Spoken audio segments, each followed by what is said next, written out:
इथून जायचं तर त्यापूर्वी ते म्हणले की आम्ही तिथे येतो. म्हणलं या, वेलकम, त्यांचं स्वागत आहे. काय गैर आहे त्याच्यात? म्हणून याचं काहीतरी भाऊ करणं हे मला नाही आवडत आहे. कशासाठी करता भाऊ हा? छत्रपती संभाजीनगरचे पालकमंत्री संजय शिरसाट यांच्यावर असंवेदनशील पालकमंत्री आहेत असा आरोप होतोय. त्याच संदर्भात आपण त्यांच्याकडून जाणून घेऊयात. याच ठिकाणी एक शेतकरी आला आणि त्याचं 9व्या दिवशी उपोषण सोडलं. तुम्ही तिथं न जाता थेट त्याला इथं बोलवलं, यावरून तुमच्यावर आरोप होत आहेत. मी गेलो असतो किंवा तो इकडे आला, काय कुणाच्या पोटात दुखण्याचं काय कारण आहे? उपोषणकर्त्याचा माझा संवाद हा चालू होता. मी त्याच्याशी बोलत होतो, माझा तहसीलदार बोलत होते, माझे कलेक्टर बोलत होते आणि त्याचा आग्रह होता की मला साहेबांशी भेटायचं. उपोषण तिथंच सोडणार होता, परंतु तो म्हणे मला साहेबांशी भेटायचं. तो मला भेटायला आला. काय त्याच्यात वाईट काय झालं? 1 तास मी तो माझ्याकडे आला, बसला.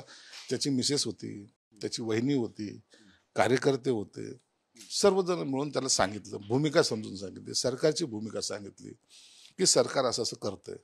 हा प्रश्न सरकारचा एक मोठा डिसिजन मेकर प्रश्न आहे. त्याच्यामध्ये पालकमंत्री किंवा मी इथलचा आमदार म्हणून निर्णय घेऊ शकत नाही, याचा मुख्यमंत्री निर्णय घेतात. मी निश्चित तुमची मागणी जी आहे ती सरकार दरबारी पोहोचवेल एवढं त्याला मी आश्वासन या ठिकाणी दिलं. तेवढं जेवढं हातात होतं तेवढं. त्याच आश्वासनासाठी तुम्ही कन्नडला यावं, तहसील ऑफिस समोर जिथं उपोषण बसले तिथं यावं आणि आश्वासन द्यावं की सरकार मदत करेल म्हणून. आणि त्याची ती मागणी होती, पण ती मागणी तुमच्याकडून पूर्ण झाली नाही. तुम्ही तिथं न जाता इथं त्याला बोलवलं असा आरोप होतोय. काय फरक काय मला हे कळलं नाही.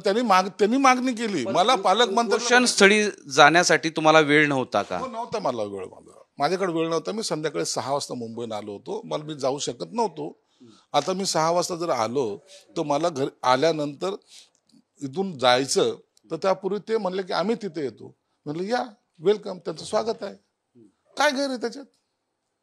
म्हणून याचं काहीतरी भाऊ करणं हे मला नाही आवडत आहे. कशासाठी करता भाऊ हा?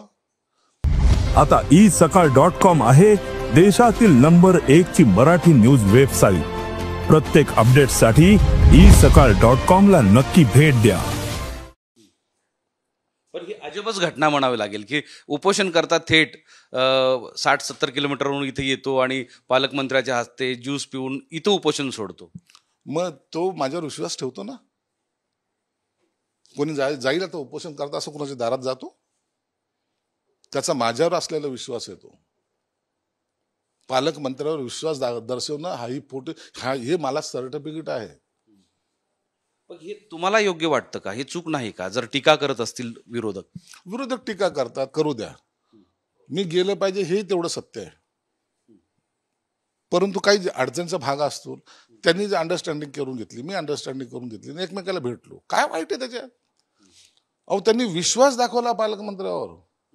ही मोठी घटना आहे. आजपर्यंत तिथे असं होतं का? त्यांनी विश्वास दाखवला बिचाऱ्याने. आम्ही त्याला त्याच भावनेनं, त्याचं आपुलकीने त्याचं स्वागत केलं.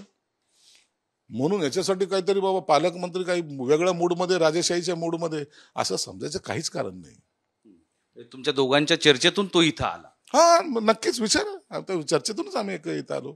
तहसीलदार होते, माझे सर्व होते, अधिकारी होते. तर ही होती पालकमंत्री संजय शिरसाट यांची प्रतिक्रिया.